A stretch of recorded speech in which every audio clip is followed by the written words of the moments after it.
দৌলতদিয়া ফেরিঘাটে পদ্মায় বাস ডুবে মারা যাওয়া ২৬ জনের মধ্যে ১৮ জনই রাজবাড়ীর বাসিন্দা।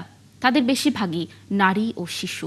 একসাথে এত মানুষের মৃত্যুতে শোকের ছায়া নেমে এসেছে গোটা জেলায়।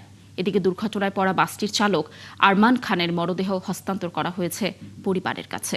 তবে হেলপারের কোনো তথ্য এখনো পাওয়া যায়নি। মেহেদী হাসানের তথ্য ছবিতে প্রতিবেদন। মাত্র ৩ মাস আগে বাবাকে হারিয়েছিলেন জাহাঙ্গীরনগর বিশ্ববিদ্যালয়ের অর্থনীতিতে মাস্টার্স পড়ুয়া শিক্ষার্থী আহনাফ তাহমিদ খান। মা রেহানা আক্তার অবসরপ্রাপ্ত স্বাস্থ্য সহকারী, ভাগিনা তাজবিদ ও চিকিৎসক বোনকে নিয়ে যাচ্ছিলেন ঢাকায়। রাজবাড়ী থেকে তারা সৌহার্দ্য পরিবহনের বাসে ওঠেন। এই দুর্ঘটনায় মারা যান আহনাফ, রেহানা আক্তার ও তাজবিদ। আহনাফের চিকিৎসক বোনকে জীবিত উদ্ধার করা হয়েছে। একই পরিবারের ৩ জনকে হারানোর শোকে আচ্ছন্ন হয়ে আছে শহরের ভবানীপুর এলাকা।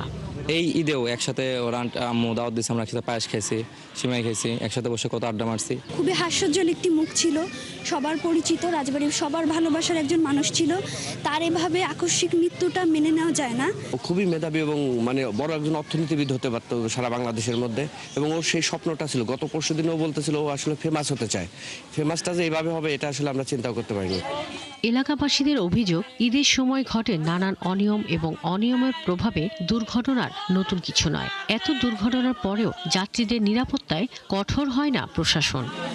এই ঘটনাগুলো যেন আগে থেকেই আমরা অ্যাজিউম করতে পারি, আমরা যেন সেই জিনিসগুলো যেন আর না ঘটে সেইটার ব্যবস্থা যেন আমরা আগে থেকেই নেই, তাহলে হয়তো এই তাজা প্রাণগুলো ঝরে পড়বে না, আমাদের এই স্বপ্নগুলো হয়তো আনসার্টেইনভাবে ধূলিসাৎ হবে না। এখন ভবিষ্যতে যাতে এই ধরনের দুর্ঘটনা আর না হয় সেজন্য আমরা প্রশাসনের কাছে আমরা একটা শুভেচ্ছা চাচ্ছি। এরকম লং রুটের জন্য আসলে পর্যাপ্ত পরিমাণ এলিমেন্টস এরা রাখে না। এবং ফেরিঘাটের কথাও যদি আমরা বলতে যাই, সেখানেও দেখতে পারবো আমরা ব্রিটিশ আমলের ফেরিগুলো, যেগুলোর কারণে আমরা এই নক্ষত্রগুলোকে হারাচ্ছি।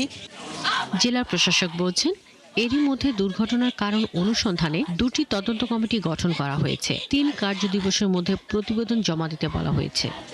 কি কারণে ঘটনাটি ঘটলো এবং ভবিষ্যতে এই জাতীয় দুর্ঘটনা কিভাবে এড়ানো যায় সে বিষয়ে আমাদের তারা যেন পরিদর্শন করে তাদের যে মতামত দাখিল করে সে বিষয়ে আমরা তাদের নির্দেশনা দিয়েছি এবং গঠিত কমিটির পত্র সকলের কাছে পৌঁছানো হয়েছে।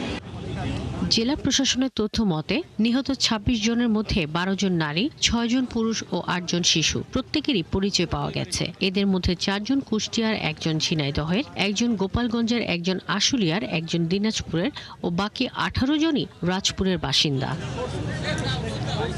শাকিলা শম্পা, ৭১।